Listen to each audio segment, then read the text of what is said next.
The engagement ring represents the first test of financial responsibility the couple will face, a test they cannot afford to fail. Stay with me, and we will discuss why.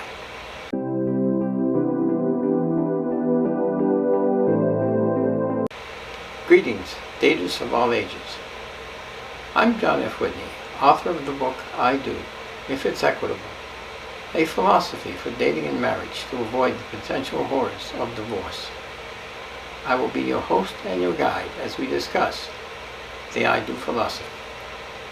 The red square at the bottom right-hand corner of your screen is a subscribe button.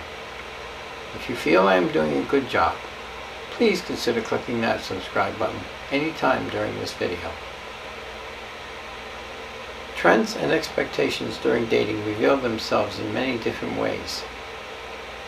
It often becomes a tug of war balancing these trends and expectations against existing income. For example, dining out. How often? How expensive? And how is it paid for? But the list goes on. Housing, entertainment, automobiles, furniture, and travel, to name a few. Each becomes its own valuable learning experience where the wants and expectations of each and by each person are made known. Along the way, there is ideally a certain amount of give and take. Woe unto any relationship where one or both partners fail to respect financial limits of the wants and or needs which arise. At some point, the issue of an engagement ring arises. Now the true test begins. Let's review the 6 C's of a diamond, as they will determine the final cost of that diamond. According to the Blue Now website, which I have no connection with or compensation by, the 6 C's are cut, color, clarity, carat, contour, and GIA certification. Cut is the most important of all the C's, as it has the greatest influence on a diamond's sparkle. 3 categories determine cut: shallow, ideal, and deep. The ideal cut reflects most of the light entering the diamond. The other cuts less so. The more light that reflects from the diamond, the more brilliant the sparkle. Color is the second most important of the 6 C's, which refers to a diamond's lack of color. The less color, the higher the grade. The scale runs from D, absolutely colorless, to L through Z, which has a yellow hue. For your best value, look for D, H, I, and J color. The least important C is clarity, as tiny imperfections or inclusions are only seen through a microscope. Grading runs from I, visible inclusions, in the diamond, SI, 1, and SI, 2, slight inclusions, VS1 and VS2, very slight inclusions, VVS1 and VVS2, very, very slight inclusions, IF, internally flawless, and F, flawless. Carat weight refers to the diamond's total weight and not its size. Contour or shape affects price and quality grade. There are 10 shapes: round, princess, emerald, Asher, marquise, oval, radiant, pear, heart, and cushion. And finally, an unbiased GIA certification grades the diamond and establishes final grade, quality, and cost. Blue Now suggests you buy slightly under the full and half carat points. That is, buy a 1.90 carat instead of a 2 carat. It will be less expensive and hardly noticeable. For another example, buy a 1.4 carat instead of a 1.5.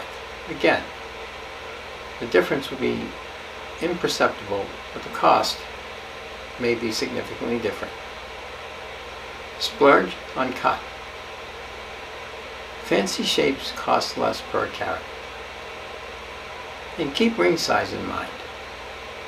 A 1.5 carat diamond looks larger on a size 6 finger than it does on a size 8 finger. That brief discussion of a diamond behind us, as I said, at some point the issues of an engagement ring arises. Now the true test begins. I'm a cynic. I see this ritual as a way of saying, hey, look everybody, just how much she means to me or I mean to him. Others may see an engagement ring as a symbol of the love two people have for each other. Whichever is correct, an engagement ring is the absolute truest test of being able to define and not exceed financial abilities and limitations. How much should someone spend on an engagement ring? The diamond industry advises 2 months' salary. How very thoughtful of them. Fine, 2 months it is. 2 months of the lesser income, of the greater income, of the combined incomes. Your decision. Does the couple choose a ring that the purchaser can afford, or must a ring be selected that will impress family and friends? Will the receiver of the ring base the giver's value, or the love the giver has for the receiver, upon the expense of the ring given? Does the receiver of the ring insist upon a larger, more expensive ring, even though it might be beyond the giver's income? Is this ring a symbol of their love for each other, or is it proof that the receiver was able to manipulate the giver into buying something the giver could not afford? Is this ring a symbol of their love for each other, or does it reflect the value the receiver has, or therefore the price inherent in a relationship with him or her? I don't know. What I do know is that a worthy life partner will consider the engagement ring as yet another financial decision, which will have its limitations for the good of the relationship. As stated, I am a cynic. I consider any person who insists upon an expensive engagement ring as a risk. That is, should I fall victim to my own weakness or ego? Should I bend or break to manipulation, pressure, sexual politics, and or ultimatum? Then any chance of financial control is gone. Yes, gone.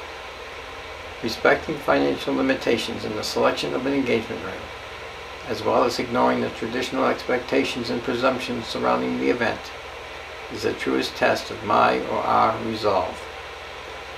I or we fail the relationship if I or we exceed our financial limitations. If I or we bend or break, then a trend will surely develop, which will use the same logic and rationalization to obtain other material possessions that the relationship cannot afford. Therefore, purchasing an engagement ring is the most important financial challenge the relationship will face. Fail this challenge at your own financial peril. This concludes our discussion of the financial test and challenge an engagement ring could become. If you learned anything of value, please consider hitting that like and share button. Leave me a comment, especially if you have a question, concern, problem, or issue we might be able to solve together. Or perhaps you can assist me in improving my presentations to you. Finally, if you feel that I am worthy of your time and effort, please consider subscribing.